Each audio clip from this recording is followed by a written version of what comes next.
All right, hello everyone. Welcome to our lesson for today. We're going to look at the Holocaust today. So here are our objectives and standards. Analyze the problems that face German Jews in Germany and summarize horrors that were experienced by those at death and labor camps. Please take a look at the standards too.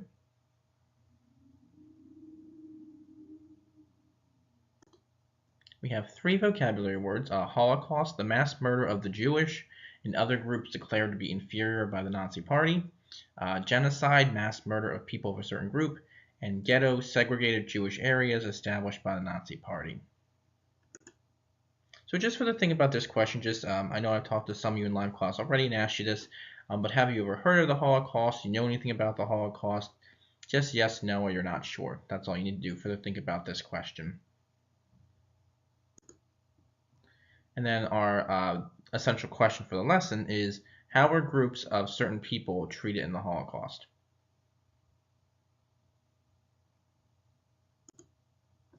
Okay, so just kind of like a refresher, in 1933, Hitler took control in Germany.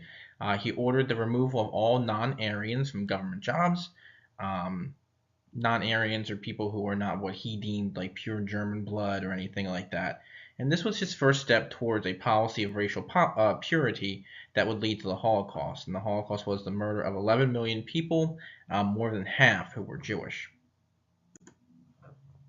So in 1935, the Nuremberg laws were enacted. And these laws stripped the Jewish of their citizenship, their jobs, and their property. And those of the Jewish faith were required to wear the bright yellow Star of David to identify them. There's a picture of it down there. And we talked about the Night of Broken Glass Kristallnacht last week, or a couple weeks ago, I should say. So here are some images of that. I think I told you when we talked about this a couple weeks ago that the Night of Broken Glass was when they attacked Jewish synagogues, Jewish businesses, Jewish homes. So these are just some pictures of the results of that. You can see the glass shattered, and then in the upper right-hand corner is a Jewish synagogue that's been set on fire. Again, there's businesses there on the left-hand side, and I think the one on the bottom right-hand side, I'm not sure if that was a synagogue or a house. I'm not quite sure if I remember what that was again. But again, you can see the destruction and the violence that was taken out against those of the Jewish faith. And again, many even some people of the Jewish faith were even attacked and murdered themselves as well during this. So the main reason for doing all this is they're hoping that the Jewish people will leave Germany. They hope that they'll flee in fear and things like that. That's the main objective sometimes too. So the Nazi Party wanted to kick the Jewish people out of Germany. The problem was that not many countries wanted to accept them. Jewish refugees fled to other countries, but many were refused. And I'm going to give you an example here. One in the United States, the German ocean liner was carrying Jewish passengers past Miami in 1939. I'm sorry, I should have told you the name of it. It is the St. Louis was the name of the ship. And as it was carrying passengers past Miami in 1939, the U.S. Coast Guard refused any passengers from leaving the ship, and the ship was forced to return to Europe. And unfortunately, many of those people who were rejected by the United States, I'm sure many of them probably wind up in the Holocaust. So it's a shame because we don't know what would have happened if the United States would have accepted them. By 1939, there were less Jewish people in Germany. However, the countries that Hitler had conquered had millions of Jewish people. So Hitler becomes obsessed with wanting to rid Europe of the Jewish people forever. So he calls his plan the final solution. And what the final solution was a policy of genocide, or a deliberate way of killing an entire population. So Hitler wanted to create a superior race of Germans.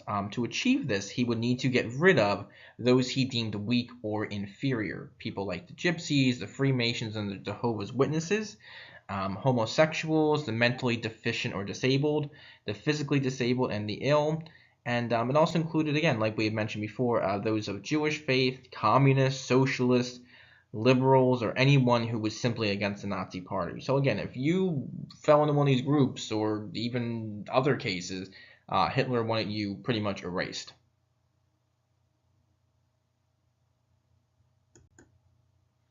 So Hitler began his plan in Poland.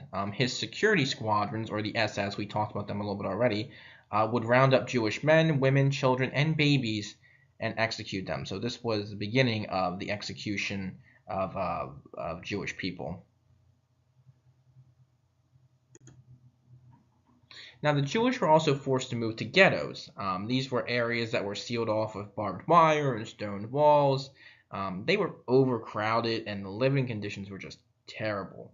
And many of the Jewish who lived in the ghettos were forced to work in the factories to produce more materials for Germany's war machine to continue to fight the war.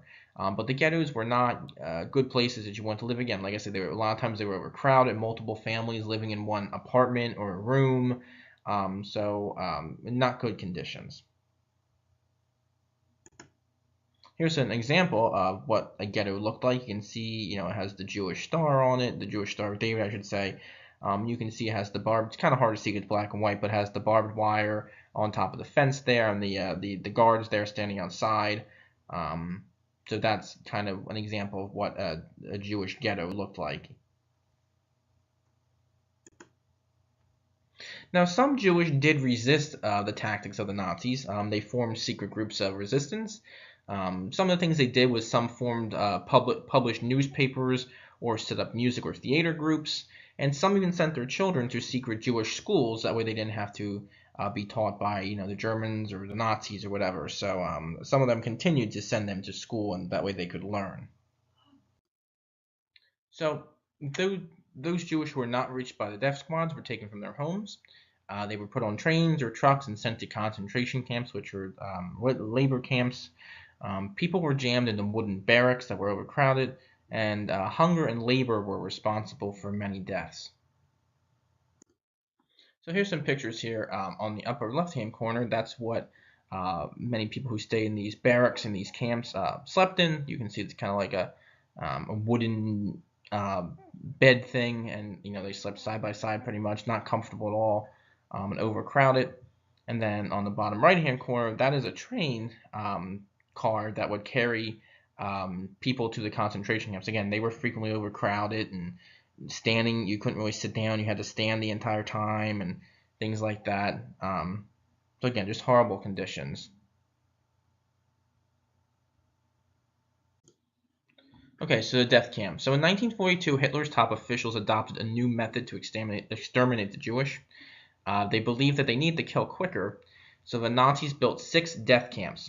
Each camp had huge poison gas chambers that could kill thousands a day, and Jewish prisoners were separated into weak and strong when they arrived at these camps.